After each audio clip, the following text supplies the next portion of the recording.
یہ سارے پاکستانی مولوی اپنے آپ کو حضرت تھانوی کا مرید کہتے ہیں۔ حضرت تھانوی نے مفاسد چندہ کے نام سے ایک کتاب لکھی ہے اور اس میں فرمایا کہ دیکھو حقیر ہو کر ذلیل ہو کر مولویوں کا چندہ مانگنا حرام ہے، جبر فی التبرع ناجائز ہے۔ حضرت تھانوی کو کسی نے پیسے بھیجے اور منی آرڈر پہ لکھ دیا کہ جی پچھلی دفعہ پیسے بھیجے تھے تو رسید نہیں آئی تھی، اس دفعہ رسید نہ آئی تو میں آئندہ پیسے نہیں بھیجوں گا، تو 1,00,000 روپیہ تھا۔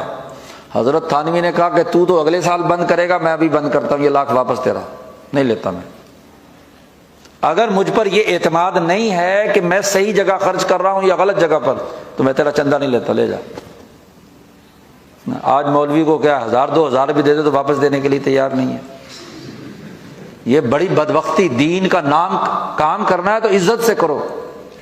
حضرت گنگوہی رحمۃ اللہ علیہ نے خط لکھا حضرت شیخ الہند کو دیوبند میں کہ جتنے وسائل ہوں اتنا کرنا، ضروری نہیں بھیک مانگنا جی، عزت سے اگر کام کر سکتے ہو دین کا تو کرو، ورنہ کیا ہے چھوڑ دو، کوئی ضرورت نہیں ہے۔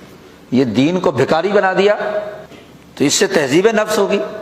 تو سخاوت نفس کے بجائے جس نے اشراف نفس سے ایڑیاں اٹھا کر دوسروں کی جیبوں پر نظر رکھی تو وہ تو کیا ہے، لم یبارک لہو فیہا، نبی اکرم صلی اللہ علیہ وسلم نے فرمایا اس میں کوئی برکت نہیں ہوگی۔ اور ایسا مال جو بخل نفس سے لیا گیا ہو، ہاں جی، وہ اشراف نفس سے لیا گیا ہو، اس میں برکت کہاں ہوتی ہے؟ وہ لاکھوں کروڑوں بھی آ جائیں تو ختم ہو جاتے ہیں۔ اور جو سخاوت نفس سے ہو، بس ضرورت پوری کرنی ہے، اس کے مطابق اگر ہو تو پھر تو کیا ہے، جائز ہے۔ حضرت عمر رضی اللہ تعالیٰ عنہ کو نبی اکرم صلی اللہ علیہ وسلم نے فرمایا کہ تو کسی سے بھیک مت مانگنا، کسی پر بوجھ مت بننا، اپنی محنت اور مشقت سے کمانا جی۔ دوسری دفعہ حضرت عمر رضی اللہ تعالیٰ عنہ کو حضور نے کچھ پیسے دیے جی ان کے حصے کے، تو عمر فاروق نے لینے سے انکار کر دیا کہ آپ نے منع فرمایا تھا کہ کسی دوسرے سے کچھ نہیں لینا۔ تو حضور صلی اللہ علیہ وسلم نے وضاحت فرمائی کہ دیکھو اگر تمہیں اشراف نفس کے بغیر کسی نے کوئی ہدیہ دیا ہے تو اس کو تو لے لو، کیونکہ تمہارے نفس میں تو کوئی مطالبہ نہیں تھا نا، تو اسے لے لو۔ اور اگر اشراف نفس سے ہے تو نہ لو۔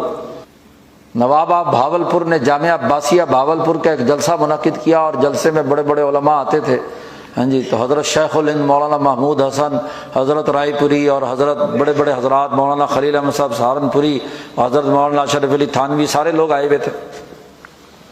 تو جب بھاولپور سے ٹرین سہارنپور دیوبند کے لیے روانہ ہونے لگی تو وہاں ان کا جو سرکاری اہلکار تھا اس نے تمام لوگوں کو کرائے کی مد میں اور دوسرے مد میں پیسے دیے، تو باقی سب نے تو رکھ لیے، شیخ الہند نے بھی رکھ لیے، حضرت تھانوی کو دیے تو حضرت تھانوی نے کہا کہ نہیں میں نہیں لے سکتا، کیونکہ مجھے اشراف نفس ہوا تھا، میرے دل نے کہا تھا کہ چونکہ اب نواب صاحب کے مہمان ہیں تو جاتے ہوئے ضرور ایک لفافہ ملے گا، سرکار پیسے دے گی نا، تو یہ میرے دل میں خیال آ گیا تھا، اس لیے میرے لیے یہ پیسے لینا حرام ہے، میں نہیں لے سکتا، کیونکہ نبی اکرم صلی اللہ علیہ وسلم نے منع فرمایا ہے کہ جس کو اشراف نفس ہو جائے تو وہ پیسے نہ لے، واپس کر دیے۔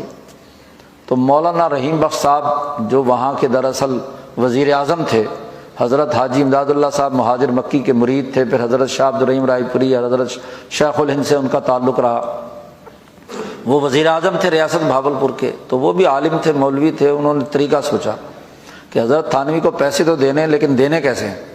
اب انہوں نے تو ناجائز قرار دے کر کیا ہے واپس کر دیے پیسے، باقی حضرات نے رکھ لیے، حضرت شیخ الہند نے اور باقی حضرات نے، ان کو کوئی اشراف نفس نہیں ہوا جی، ان کو پرواہ نہیں تھی جی، تو ان کو پیسے انہوں نے رکھ لیے۔